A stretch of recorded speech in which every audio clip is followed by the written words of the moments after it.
오늘 제가 들려드릴 이야기는 어쩌면 여러분에게 아주 익숙한 풍경일 수도 있고, 혹은 지금 이 순간 누군가가 겪고 있는 치열한 현실일지도 모릅니다. 한 여성이 출장에서 일찍 돌아왔다가 자신의 소중한 재산을 가로채려는 시댁의 음모를 마주하게 된 가슴 서늘한 기록, 그 서막을 천천히 열어보겠습니다. 사흘간의 부산 출장은 그야말로 영혼까지 탈탈 털리는 강행군이었다. 거래처 미팅은 꼬리에 꼬리를 물었고, 구두를 신은 발은 이미 내 발이 아닌 것처럼 퉁퉁 부어올라 비명을 지르고 있었다. 원래 회사에 보고한 일정대로라면 모레쯤 서울에 도착해야 했지만, 운이 좋게도 마지막 단독 계약 건이 예상보다 훨씬 매끄럽게 성사되었다. 계약서에 찍힌 선명한 인감을 확인하자마자 내가 가장 먼저 한 일은 KTX 앱을 열어 열차 시간을 앞당기는 것이었다. 단 하루라도, 아니 단 몇 시간이라도 빨리 집에 돌아가서 따뜻한 물에 몸을 녹이고 싶다는 간절함 뿐이었다. 짐을 제대로 정리할 틈도 없이 기내용 캐리어 하나만 달랑 끌고 서울행 기차에 몸을 실었다. 우리 부부에게는 두 채의 집이 있다. 하나는 남편 민준 씨의 직장과 가까운 서울 시내의 아담한 아파트이고, 다른 하나는 내가 결혼 전에 내 이름으로 직접 마련한 양평의 전원 별장이다. 그 별장은 단순한 부동산 이상의 의미였다. 내 결혼 생활이 혹시라도 고달파질까봐 걱정하시던 부모님께서 노후 자금까지 털어 계약금을 보태주셨고, 남은 대출금은 내가 2년 동안 피땀 흘려번 월급을 쏟아부어 모두 갚아낸 나의 자부심이자 요새였다. 등기부 등본상의 소유주는 오로지 나, 김지은 한 사람뿐이었다. 결혼 후에는 가끔 주말에 내려가 휴식을 취하는 용도로만 썼기에 평소에는 비어있는 경우가 많았다. 그래도 시어머니께서 가끔 공기 정화나 청소라도 도와주시겠다기에 선의의 마음으로 별장 열쇠 하나를 내어드린 것이 화근이 될 줄은 꿈에도 몰랐다. 양평역에 내려 택시를 타고 별장 단지 입구에 도착했을 때 평소 안면이 있던 보안 요원 아저씨가 반갑게 인사를 건넸다. 어라, 지은 씨, 오늘 일찍 오셨네요. 보통 주말에나 내려오시더니. 아저씨의 너털 웃음에 나도 피곤을 억지로 누르며 미소를 지어 보였다. 네, 출장이 일찍 끝나서 좀 쉬려고요. 수고하세요, 아저씨. 캐리어를 끌고 완만한 경사로를 올라 별장 앞에 섰다. 3층 높이의 고풍스러운 건물. 엘리베이터가 없어 헉헉거리며 계단을 오르는 동안에도 머릿속엔 오로지 욕조에 입욕제를 풀고 배달 음식을 시켜 먹겠다는 계획뿐이었다. 그런데 도어락에 손을 대기도 전이었다. 문틈 사이로 미세하게 사람의 목소리가 흘러나왔다. 남편 민준 씨의 목소리가 아니었다. 중후한 낯선 남자의 음성. 그리고 그 뒤를 잇는 너무나 익숙하고 날카로운 시어머니의 목소리. 심장이 덜컥 내려앉았다. 이 시간에 어머니가 왜 여기 계시지? 그것도 모르는 사람을 데리고. 본능적으로 소름이 돋았다. 나는 숨을 죽이고 도어락 비밀번호를 누르려던 손을 거두었다. 그리고 문에 귀를 바짝 대고 안쪽의 대화에 집중했다. 시어머니의 목소리는 평소보다 훨씬 고양되어 있었고 당당하기까지 했다. 이거 봐요. 거실이 얼마나 넓고 시원해.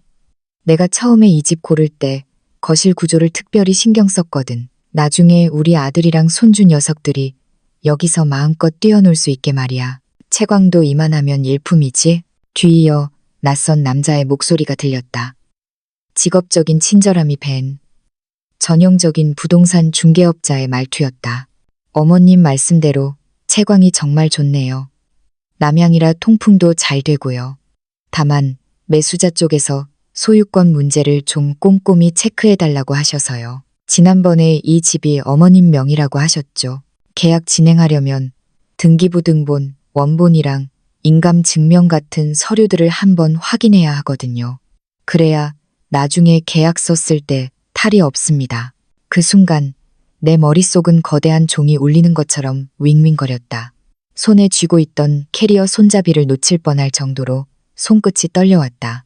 소유권 문제라니? 이 집은 내 명이고 시어머니와는 단 0.1%의 지분 관계도 없다.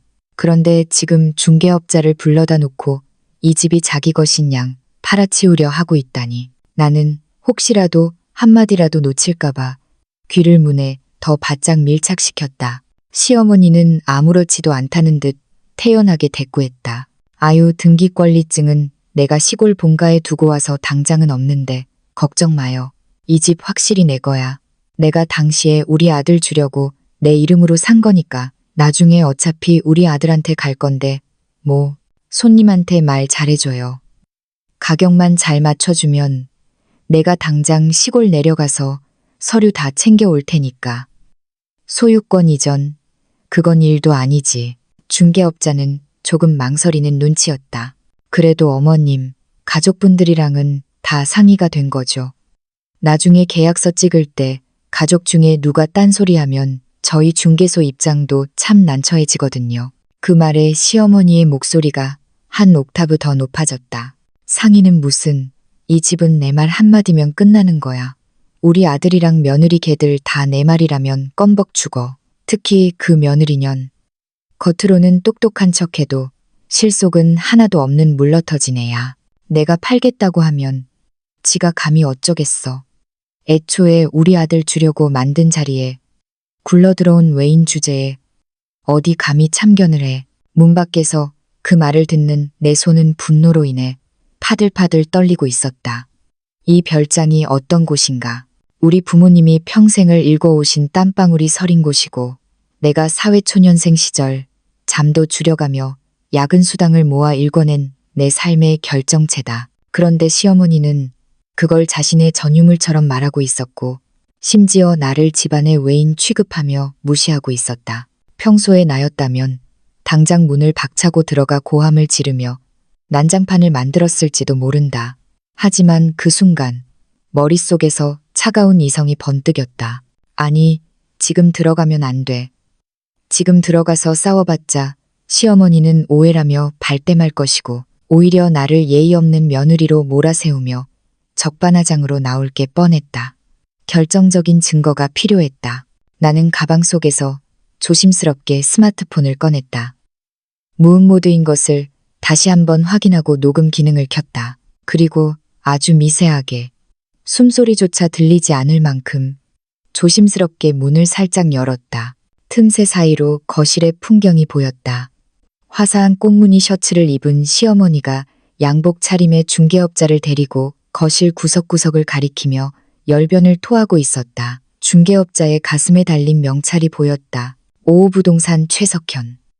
그는 도면을 손에 들고 시어머니의 말을 받아 적느라 분주했다.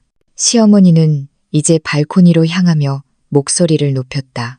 이 발코니 좀 봐. 얼마나 넓고 환해. 여름엔 여기서 빨래 널면 반나절이면 다 말라. 겨울엔 햇볕 쬐면서 차 한잔하기 딱이지. 네, 어머님. 그런데 집 안에 있는 가구랑 가전제품들은 어떻게 하실 건가요? 매수자 쪽에서 포함 여부를 궁금해해서요. 중개업자의 질문에 시어머니는 호기롭게 가슴을 폈다. 아유, 다 두고 가야지. 이거 다 좋은 것들이야.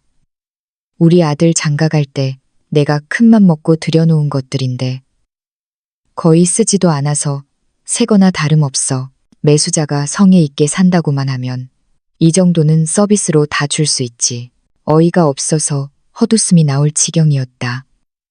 저 가구들, 가전제품들 전부 내가 인테리어 업자를 직접 고르고 발품 팔아가며 하나하나 내 돈으로 결제한 것들이다. 남편 민준 씨와 결혼할 때 시댁에서 보탠 돈은 단돈 10원도 없었는데 시어머니는 제 얼굴에 금칠을 하며 거짓말을 늘어놓고 있었다. 나는 스마트폰 렌즈를 그들을 향해 고정했다. 시어머니의 당당한 표정, 중개업자가 들고 있는 도면, 그리고 그의 명찰과 연락처까지 영상에 담았다. 혹시라도 들킬까봐 5분 남짓한 짧은 시간 동안 확실한 증거를 확보한 뒤 나는 다시 조심스럽게 문을 닫았다. 그리고 캐리어를 들어 올려 소리가 나지 않게 까치발로 계단을 내려왔다. 1층까지 완전히 내려와서야 참았던 숨이 터져 나왔다. 등 뒤로는 서늘한 식은땀이 흘렀다. 공포가 아니라 감히 상상도 못했던 시어머니의 대담함과 뻔뻔함에 치미는 분노 때문이었다. 단지 입구를 빠져나와 거리를 걷는 내내 머릿속은 복잡하게 회전하기 시작했다. 지금 당장 남편에게 전화를 걸어 따질까? 아니, 남편은 지금 출장 중이다.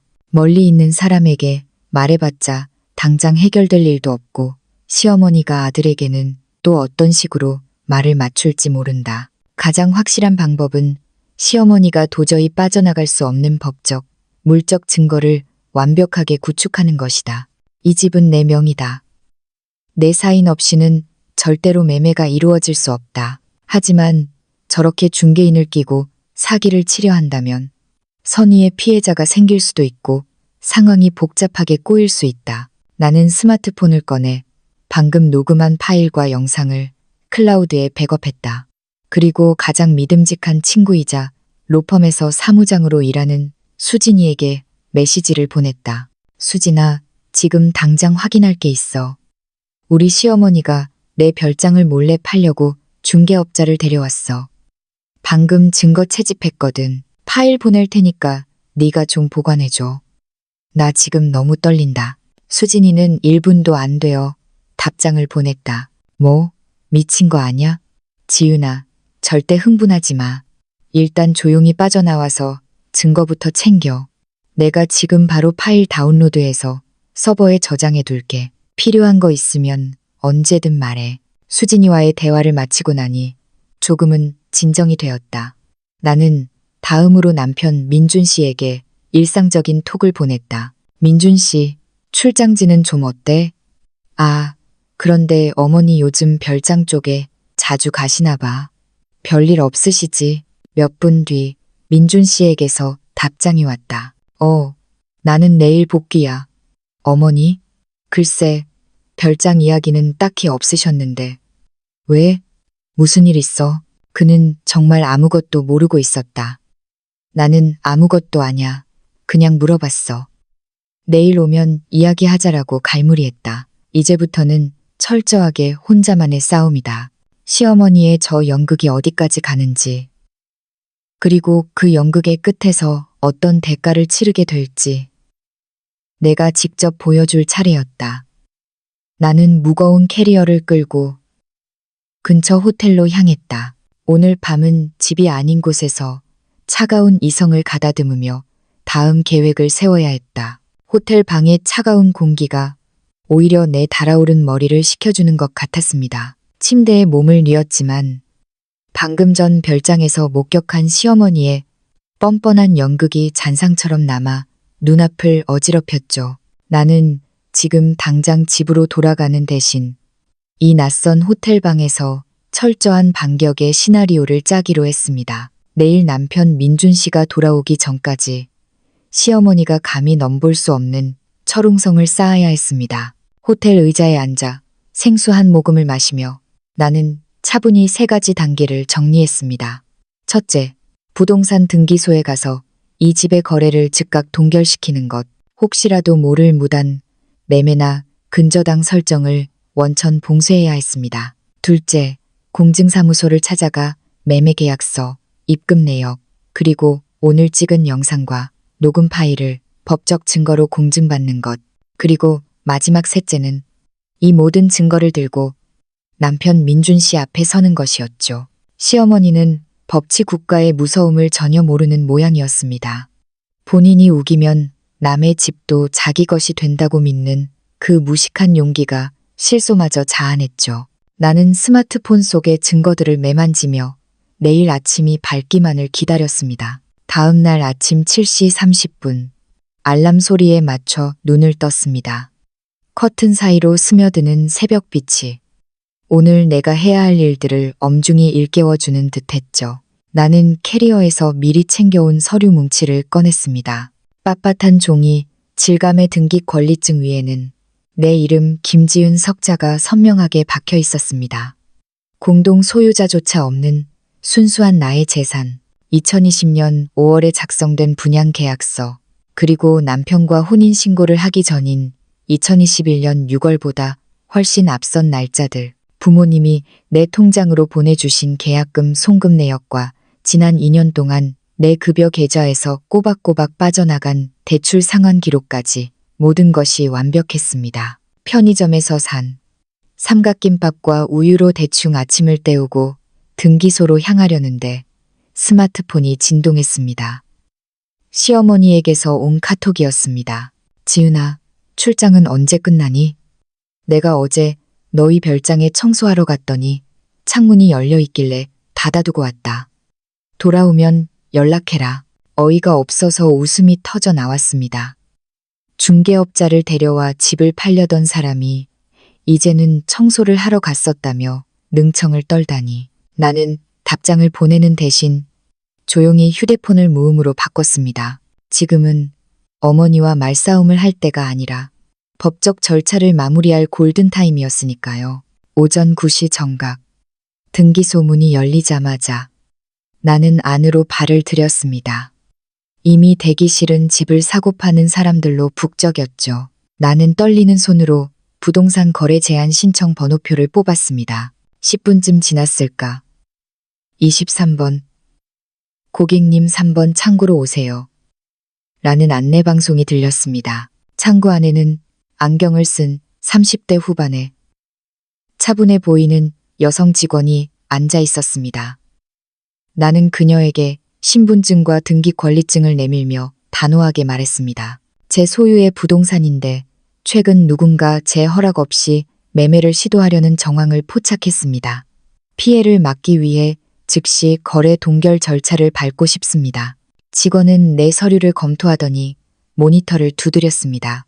양평군 소재, 별장 말씀이시죠? 시스템상 소유주는 본인 한 분으로 확실하시네요. 나는 2020년 계약서와 은행 거래 내역, 그리고 어제 촬영한 영상이 담긴 USB를 함께 건넸습니다. 시어머니와 중개인의 대화 내용을 확인한 직원의 눈빛이 이내 진지해졌습니다. 민법 규정에 따라 혼인 전 취득한 재산은 특유 재산으로 분류되어 타인이 처분할 권한이 전혀 없습니다. 지금 바로 거래 동결 신청서를 작성해 주세요. 이렇게 해두면 6개월 동안은 본인이 직접 오기 전까지는 그 누구도 명의 이전이나 담보 설정을 할 수 없습니다. 신청서를 한자 한자 적어 내려가는 동안 마음속을 짓누르던 커다란 바위 덩어리가 조금씩 깎여 나가는 기분이었습니다. 시어머니가 아무리 중개업자 앞에서 허풍을 떨어도 이제 내 허락 없이는 이 성문의 빗장을 절대 열 수 없을 것입니다.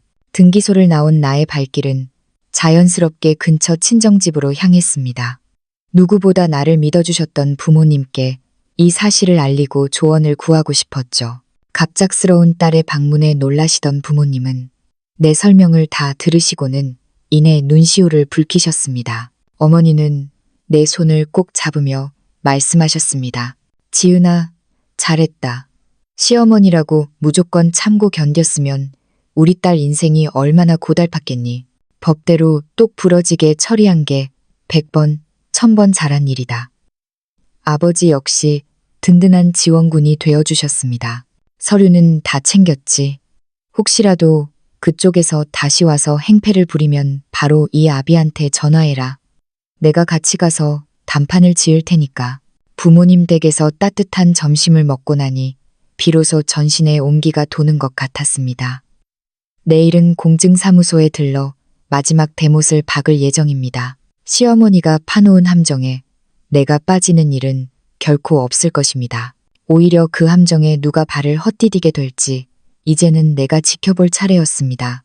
공증사무소의 묵직한 문을 열고 들어서는 순간 서류 봉투를 쥔 내 손끝에는 말로 다 할 수 없는 비장함이 서려 있었습니다. 시어머니가 파놓은 기만의 구덩이를 메우고 그 위에 누구도 흔들 수 없는 법에 기둥을 세워야 하는 시간이었죠. 호텔에서의 짧은 잠을 뒤로하고 맞이한 아침은 차가웠지만 내 눈빛만은 그 어느 때보다 뜨겁게 타오르고 있었습니다. 알람 소리도 들리기 전인 새벽 10분, 나는 이미 깨어 있었습니다. 창밖의 서초동 법조타운은 아직 푸르스름한 새벽 안개에 잠겨 있었지만 내 머릿속은 이미 오늘 처리해야 할 공증 절차들로 정밀하게 설계되어 있었죠. 가방 안의 서류들을 다시 한번 확인했습니다. 등기 권리증 원본, 2020년 5월에 작성된 별장 매매 계약서, 부모님이 보내주신 송금 기록, 그리고 어제 그 수치스러운 현장을 담은 USB까지. 이 서류 뭉치들은 이제 시어머니의 뻔뻔한 거짓말을 단번에 베어낼 서슬 퍼런 칼날이 될 것입니다. 호텔 조식 식당의 문이 열리자마자 들어서서 따뜻한 주간 그릇과 커피로 배를 채웠습니다. 음식을 씹는 와중에도 스마트폰은 진동을 멈추지 않았죠. 시어머니가 보낸 음성 메시지들이 줄줄이 도착해 있었습니다. 들어보지 않아도 뻔했습니다. 이틀 동안 연락이 닿지 않는 나를 향해 쏟아낼 온갖 회유와 독촉, 혹은 뒤가 구린 자의 조바심이겠지요. 하지만 나는 서두르지 않았습니다. 내 페이스대로 철저하게 준비된 순서에 따라 움직이는 것이 승리의 열쇠임을 잘 알고 있었기 때문입니다. 오전 10분, 공증인 사무소의 문이 열리자마자 나는 첫 번째로 접수 창구에 섰습니다. 대기실에는 유산 공증을 위해 오신 노신사와 아이의 손을 잡은 젊은 부부 등 각자의 사연을 가진 사람들이 모여 있었죠. 그들은 저마다 소중한 것을 지키기 위해 이곳을 찾았을 것입니다. 나 역시 내 부모님의 헌신과 내 청춘의 노력이 담긴 그 별장을 지키기 위해 이 자리에 있었습니다. 개인 재산, 소유권 공증 및 증거 보전 신청하러 왔습니다. 내 목소리는 떨림 없이 단호했습니다. 금태 안경을 쓴 엄격한 표정의 공증인은 내가 내민 서류들을 하나하나 대조하기 시작했습니다. 연월 계약 날짜, 그리고 남편 민준 씨와 혼인신고를 한 년 월 날짜를 확인한 그는 고개를 끄덕였습니다. 이어지는 은행 송금 내역과 대출 상환 기록들을 훑어내려가던 그의 시선이 어제의 영상이 담긴 모니터에 고정되었습니다. 영상 속에서 시어머니는 이 집은 우리 아들 집이야. 며느리는 남이야라며 중개업자에게 호언장담하고 있었습니다. 그 민망한 목소리가 공증 사무실에 울려 퍼질 때 나는 수치심보다 오히려 차가운 확신을 느꼈습니다. 공증인은 안경을 고쳤으며 말했습니다. 확실하군요. 민법 제830조에 따르면 혼인 전 취득한 재산은 특유재산으로 분류되어 배우자나 그 가족이 처분권을 가질 수 없습니다. 이 영상과 음성 기록은 타인이 귀하의 재산을 무단으로 처분하려 했다는 명백한 증거가 될 것입니다. 공증을 완료해 드릴 테니 나중에 소송이나 분쟁이 생기면 이 서류를 제출하십시오. 법적 효력은 확실합니다. 나는 공증인이 작성한 조서에 서명하고 지장을 찍었습니다. 단위의 수수료를 지불하고 빨간 직인이 선명하게 찍힌 공증 서류를 받아들었을 때 비로소 나는 완벽한 방패를 손에 넣었음을 실감했습니다. 이제 시어머니가 아무리 날뛰어도 내 허락 없이는 별장의 벽돌 한 장도 건드릴 수 없을 것입니다. 오후에는 로펌 사무장인 친구 수진이를 강남의 한 매운 마라탕 식당에서 만났습니다. 속이 뻥 뚫릴 만큼 매운 음식을 먹으며 전열을 가다듬고 싶었죠. 수진이는 내가 내민 공증 서류를 보며 엄지를 치켜세웠습니다. 지은아, 진짜 대단하다. 너 예전 같으면 울고불고 했을 텐데 언제 이렇게 독해졌어? 이제 시어머니가 무슨 수로 발뺌하겠니? 바로 그때 식탁 위에 올려둔 스마트폰이 요란하게 진동했습니다. 어머니라는 세 글자가 화면을 가득 채웠죠. 수진이가 눈짓으로 신호를 보냈습니다. 나는 심호흡을 한번 하고 이번에는 피하지 않고 통화 버튼을 눌렀습니다. 스피커폰 너머로 시어머니의 날카로운 고함이 식당 안을 뒤흔들었습니다. 김지은, 너 지금 제정신이니? 내가 도대체 무슨 짓을 했길래 부동산에서 전화가 와? 집 거래가 동결돼서 계약서를 쓸 수가 없다는 게 무슨 소리냐고. 너 일부러 이러는 거지? 나는 평온하게 물었습니다. 어머니, 진정하세요. 제가 뭘 어쨌다는 건가요? 전 그냥 제 집의 권리를 보호하러 간 것뿐인데요. 제 집? 이게 왜 내 집이야? 우리 아들 장가갈 때 해준 거나 다름없는 집인데 명의만 내 이름으로 해둔 거 모를 줄 알아? 당장 동결 풀고 내려와. 손님이 지금 계약금 들고 기다리고 있다고. 시어머니의 궤변에 나는 차갑게 대꾸했습니다. 어머니, 착각하지 마세요. 그 집 제가 연애 샀고 민준 씨랑은 연애 결혼했어요. 방금 공증사무소에서 이 집은 제 특유 재산이라는 법적 인증까지 다 마쳤습니다. 어머니가 중개업자한테 며느리는 외인이라 자격이 없다 라고 하셨다면서요. 그 녹취록이랑 영상 제가 다 가지고 있고 법적으로 공증까지 끝냈어요. 어머니가 계속 이러시면 저도 더는 참지 않고 법대로 하겠습니다. 전화기 너머로 정적이 흘렀습니다. 시어머니의 당황한 숨소리가 들려왔죠. 하지만 이내 그녀는 비굴한 목소리로 말을 바꿨습니다. 아니, 지은아, 내가 다 너희 잘 되라고 그러는 거지. 별장 비워두면 뭐하니? 그거 팔아서 우리 민준이 차도 좀 더 좋은 걸로 바꿔주고 하려고 그랬던 거야. 내가 오죽하면 그랬겠니? 제 재산은 제가 알아서 합니다. 어머니가 걱정하실 일 아니에요. 다시는 제 허락 없이 제 집 근처에 중개업자 데려오지 마세요. 이건 경고입니다. 내일 민준 씨 오면 이 모든 서류 다 보여줄 거예요. 그때 같이 이야기하시죠. 나는 미련 없이 전화를 끊었습니다. 손끝이 조금 떨렸지만 마음만은 호수처럼 고요했습니다. 이제 공은 민준 씨에게 넘어갔습니다. 그가 돌아와서 마주하게 될 진실의 무게를 그는 과연 어떻게 감당할까요? 나는 내일 있을 최후의 대면을 위해 가방 속의 공증 서류를 소중히 갈무리했습니다. 마침내 결전의 날이 밝았습니다. 호텔에서의 은신을 끝내고 집으로 돌아온 나는 거실 테이블 위에 마치 전쟁을 앞둔 장수의 지도처럼 서류들을 정갈하게 펼쳐 놓았습니다. 남편 민준 씨가 현관문을 열고 들어오는 순간 우리 부부의 안온했던 일상은 거대한 진실의 파도 앞에 마주하게 될 것입니다. 남편 민준 씨가 돌아오기로 한 오후, 삼시는 생각보다 빠르게 다가왔습니다. 나는 거실 소파에 앉아 정적 속에 잠긴 집안을 응시했죠. 테이블 위에는 등기권리증, 공증 서류, 그리고 빳빳하게 출력된 은행, 거래 내역서가 차례대로 놓여 있었습니다. 잠시 후 현관문 너머로 익숙한 도어락 해제 소리가 들렸고 민준 씨가 여행 가방을 끌며 들어왔습니다. 그의 얼굴에는 며칠간의 여독이 짙게 배어 있었지만 나를 보자마자 환하게 웃으며 인사를 건넸습니다. 지은아, 나왔어. 보고 싶었지? 하지만 그의 웃음은 테이블 위에 놓인 서류 뭉치를 발견하는 순간 순식간에 얼어붙었습니다. 가방을 내려놓는 그의 손이 미세하게 떨렸고 미간에는 깊은 골이 패였습니다. 이게 다 뭐야? 어제 말하겠다던 중요한 일이 이거였어?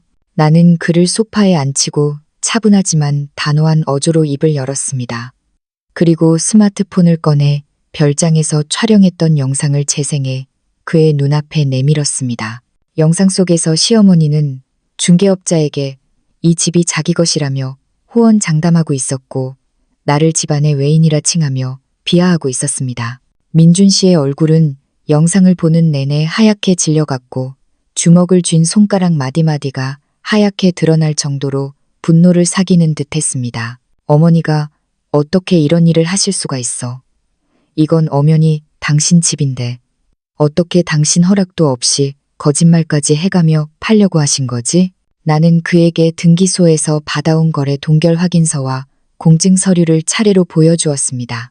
어머니가 전화를 걸어 집안의 재로를 막았다며 적반하장으로 소리를 질렀던 사실도 빠짐없이 전했죠. 민준 씨는 서류를 몇 번이고 다시 읽으며 깊은 한숨을 내쉬었습니다. 어머니가 정말 큰 실수를 하셨네. 이건 단순히 가족 간의 문제가 아니야. 당신의 정당한 권리를 침해하려고 하신 거야. 그가 분노와 실망감에 휩싸여 시어머니에게 전화를 걸려던 찰나 아파트 단지 아래에서 날카로운 비명 섞인 함성이 들려왔습니다. 김지은, 너 이 못된 년 당장 나와. 남의 집 재산을 가로채고 거래까지 막아버려? 네가 그러고도 사람이야? 창밖을 내다보니 시어머니가 아파트 동입구 앞에서 바닥에 주저앉아 대성통곡을 하며 행패를 부리고 있었습니다. 주변에는 이미 구경하는 이웃들이 하나둘 모여들기 시작했죠. 민준 씨의 얼굴이 순식간에 험악해졌습니다. 이게 무슨 망신이야. 집안에서 안 되니 이제 밖에서 소란을 피우시다니 내가 가서 모셔올게. 나는 민준 씨의 팔을 잡고 고개를 저었습니다. 아니요, 민준 씨. 도망치지 말아요. 어머니가 내가 당신 집을 뺏었다고 주장하시니 차라리 이 기회에 모두 앞에서 진실을 밝히죠. 그래야 나중에 딴소리 못 하실 거예요. 나는 테이블 위에 서류들과 공증 서류, 그리고 녹취록을 챙겨 민준 씨와 함께 아래로 내려갔습니다. 우리가 입구에 나타나자 시어머니는 더욱 기세등등하게 손가락질하며 욕설을 퍼부었습니다. 이것 좀 보세요, 여러분. 이 여우 같은 며느리가 우리 아들 집을 지 이름으로 꿀꺽하고는 이제 나까지 내쫓으려 해요. 이웃들의 시선이 따갑게 꽂혔지만 나는 흔들리지 않았습니다. 나는 경비실의 장 소장님을 불러 정식으로 증인이 되어달라고 부탁한 뒤 서류를 높이 들어 올렸습니다. 여러분, 잘 보세요. 이게 바로 그 별장의 등기부 등본입니다. 소유자는 저 김지은 한 사람뿐입니다. 남편 명의도 시어머니 명의도 아닙니다. 그리고 여기 이 공증 서류를 보십시오. 제가 결혼 전인 연월에 제 돈으로 산 집이라는 법적 증명서입니다. 여기 부모님이 보낸 송금 내역과 제 월급 계좌에서 빠져나간 대출금 기록도 다 있습니다. 시어머니는 제 허락도 없이 중개업자에게 이 집이 본인 것이라 속이고 팔려고 하셨습니다. 옆 단지에 사는 왕 아주머니가 다가와 서류를 꼼꼼히 살피더니 큰 소리로 외쳤습니다. 어머나, 정말이네. 연월이면 결혼하기도 훨씬 전이잖아. 송금 내역도 확실하고. 아니, 자기 집도 아닌 걸 왜 남의 단지까지 와서 팔려고 난리야. 상황이 불리하게 돌아가자 시어머니는 서류를 뺏으려 달려들었지만 나는 민첩하게 몸을 피하며 스마트폰으로 공증사무소 홈페이지를 띄워 대조 번호까지 확인시켜 주었습니다. 구경하던 이웃들의 야유가 쏟아졌고 시어머니는 얼굴이 홍당무처럼 달아올라 어찌할 바를 몰랐습니다. 마침내 민준 씨가 차가운 목소리로 옛길을 박았습니다. 어머니, 그만하세요. 정말 실망입니다. 지은이 집을 어머니 맘대로 하시려던 것도 모자라 여기서 이렇게 망신을 주시다니요. 계속 이러시면 저도 어머니 뵙지 않겠습니다. 시어머니는 아들의 단호한 태도와 이웃들의 비난 섞인 눈총에 결국 쫓기듯 아파트 단지를 빠져나갔습니다. 폭풍 같은 소동이 지나간 자리, 민준 씨는 내 손을 꼭 잡으며 진심 어린 사과를 건넸습니다. 비로소 나는 나의 성벽을 온전히 지켜냈음을 실감할 수 있었습니다. 폭풍우가 지나간 뒤의 공기는 더할 나위 없이 맑았지만 그 소동이 남긴 앙금은 여전히 거실 구석구석에 스며들어 있었습니다. 시어머니가 떠난 뒤 우리 부부는 한동안 아무 말 없이 거실에 앉아 있었습니다. 민준 씨는 깊은 자책감에 빠진 듯 고개를 숙이고 있었고 나는 그가 이 진실의 무게를 온전히 소화하기를 기다렸습니다. 이튿날 아침 민준 씨는 평소보다 일찍 채비를 마쳤습니다. 그의 손에는 텅 빈 가방 하나가 들려 있었죠. 그는 시어머니 댁으로 가서 내 별장의 열쇠를 직접 받아오겠다고 했습니다. 나는 그를 배웅하며 너무 모질게 굴지 말라고 당부했습니다. 비록 큰 잘못을 저지르셨지만 그는 결국 어머니의 아들이니까요. 하지만 민준 씨의 눈빛은 그 어느 때보다 단호했습니다. 1시간쯤 지났을까 민준 씨가 돌아왔습니다. 그의 손에는 별장 열쇠가 들려 있었고 얼굴에는 분노보다는 허탈함이 가득했습니다. 그는 내 옆에 앉아 시어머니가 그토록 무리하게 집을 팔려 했던 진짜 이유를 털어놓았습니다. 범인은 다름 아닌 시동생, 민준 씨의 동생인 지훈 씨였습니다. 지훈 씨는 최근 지인과 동업을 하다가 사기를 당해 큰 빚을 지게 되었습니다. 채권자들이 집까지 찾아오는 지경에 이르자 마음이 급해진 시어머니가 내 별장을 팔아 그 빚을 갚아주려 했던 것이었죠. 시어머니는 나를 여전히 나무로 생각하며 내 재산을 빼앗아 아들의 허물을 덮어주는 것이 부모의 도리라고 착각하고 있었습니다. 민준 씨는 어머니께 다시는 이런 일을 꿈도 꾸지 말라며 엄포를 놓았고 법적인 처벌까지 언급하며 강력하게 대응했다고 합니다. 시어머니는 아들의 단호함 앞에 결국 눈물을 쏟으며 사과하셨습니다. 그리고 민준 씨를 보내는 길에 내가 평소 좋아하던 깻잎장아찌와 김치를 보따리에 싸주셨다고 하더군요. 말로 다 하지 못한 미안함을 그 짭조름한 밑반찬에 담아 보내신 것이었습니다. 나는 그 반찬통을 열며 비로소 마음속에 날선 감정들을 조금씩 내려놓았습니다. 우리는 지훈 씨를 불러 꾸짖는 대신 정식으로 차용증을 쓰고 소에게 자금을 빌려주기로 했습니다. 공짜로 돕는 것이 아니라 스스로 책임을 지고 갚아 나가라는 의미였죠. 지훈 씨 역시 자신의 잘못을 깊이 뉘우치며 배달 아르바이트라도 해서 빚을 갚겠다고 약속했습니다. 가족이라는 이름으로 모든 것을 덮어주는 대신 각자의 경계를 명확히 하고 책임을 지게 함으로써 우리 집안의 질서는 다시 바로잡혔습니다. 며칠 뒤 부동산 중개업자 최 씨에게서도 연락이 왔습니다. 그는 시어머니의 거짓말에 속아 큰 신뢰를 범했다며 정중히 사과했고 그동안 시어머니와 나눈 대화 기록 전체를 나에게 전달했습니다. 혹시 모를 법적 분쟁에 대비해 증거로 활용하라는 뜻이었죠. 나는 그 모든 서류와 공증문서를 챙겨 은행에 금고, 세피티, 디포sit 박스를 대여해 안전하게 보관했습니다. 내 재산을 지키는 것은 단순히 돈을 지키는 것이 아니라 내 삶의 존엄을 지키는 일임을 깨달았기 때문입니다. 주말, 우리는 다시 양평의 별장을 찾았습니다. 이번에는 시어머니가 주신 지문 인식 스마트 도어락을 새로 설치했습니다. 이제 오로지 나와 민준 씨만이 이 성 안으로 들어올 수 있었습니다. 별장의 발코니에 앉아지는 노을을 바라보며 민준 씨가 내 손을 꼭 잡았습니다. 지은아, 고마워. 당신이 똑 부러지게 대처해준 덕분에 우리 가족이 더 큰 수렁에 빠지지 않을 수 있었어. 앞으로는 내가 당신의 가장 든든한 성벽이 되어줄게. 그의 고백에 나는 조용히 미소 지었습니다. 이번 소동을 겪으며 나는 배웠습니다. 결혼 전 재산은 반드시 공증을 통해 명확히 해두어야 한다는 것. 어떤 위기 상황에서도 감정적으로 대응하기보다 차가운 이성과 법적 증거를 먼저 확보해야 한다는 것. 그리고 가족 사이일수록 경제적 경계선은 선명해야 한다는 것을 말입니다.